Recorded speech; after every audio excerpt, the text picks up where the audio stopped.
আমরা জানি যে র্যাবের কিছু কর্মকর্তার কারণে প্রতিষ্ঠান হিসেবে র্যাব ক্ষতিগ্রস্ত হয়েছে। মর্নিং শুজ দি ডে 3 মাস হয়েছে। র্যাব কি ব্যবহৃত হয়েছে? পুলিশ ব্যবহৃত হয়েছে? অন্য কোনো বাহিনী ব্যবহৃত হয়েছে? পলিটিক্যাল উদ্দেশ্যে হয়েছে? সুতরাং মর্নিং শুজ দি ডে। আমরা আশা করছি আগামী দিনে সম্পূর্ণভাবে মানবাধিকারকে সমুন্নত রেখে র্যাব তার সমস্ত কর্মকাণ্ড পরিচালিত করবে এবং আমরা একটি নতুন আইন প্রণয়নের উদ্যোগ নিয়েছি, যে আইনের অধীনে একটি এলিট ফোর্স হিসাবে একটা বাহিনী থাকবে। আমরা র্যাবের নাম আবার রিনেমড করব কিনা বা অন্য নতুন এলিট ফোর্স আমরা রেজ করব কিনা সেটা এখনও চিন্তা ভাবনার বিষয়, সরকার বিবেচনা করছে। তবে সব ক্ষেত্রেই এলিট ফোর্সের ক্ষেত্রেই আমরা জবাবদিহিতা এবং স্বচ্ছতা, ট্রান্সপারেন্সি এবং অ্যাকাউন্টেবিলিটি আমরা এনশিওর করব ইনশাআল্লাহ।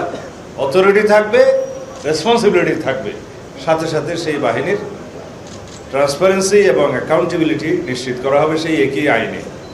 সেভাবেই আমরা আগামীতে আইনের শাসন প্রতিষ্ঠা করব এবং জননিরাপত্তা, জনপ্রত্যাশা অনুযায়ী প্রতিষ্ঠিত হবে ইনশাআল্লাহ। আমরা জানি যে র্যাবের কিছু কর্মকর্তার কারণে প্রতিষ্ঠান হিসেবে র্যাব ক্ষতিগ্রস্ত হয়েছে।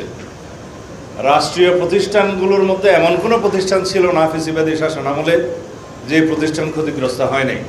সেটা পুলিশ, সেনাবাহিনী, র্যাব, বিজিবি সবাই ক্ষতিগ্রস্ত হয়েছে প্রতিষ্ঠান হিসেবে। কিন্তু আমাদের স্মরণ রাখতে হবে, কয়েকজন কর্মকর্তার অ্যাক্টিভিটিস পুরো প্রতিষ্ঠান দায় দায়িত্ব নিতে পারে না। আমরা এখন যার যার নিজস্ব আইনে, সেই প্রতিষ্ঠানের আইনে সেই সমস্ত অফিসারদেরকে অ্যাকাউন্টেবল করার জন্য এবং বিচার আইনের আওতায় নিয়ে আসার জন্য আমরা অলরেডি অনুশাসন দিয়েছি।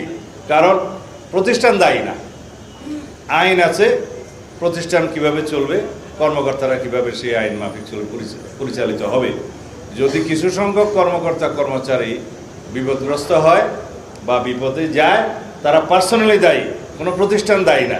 মর্নিং শুজ দি ডে 3 মাস হয়েছে। র্যাব কি ব্যবহৃত হয়েছে? পুলিশ ব্যবহৃত হয়েছে? অন্য কোনো বাহিনী ব্যবহৃত হয়েছে? পলিটিক্যাল উদ্দেশ্যে হয়েছে? সুতরাং মর্নিং শুজ দি ডে। আমি মনে হয় আমি অ্যান্সার করেছি।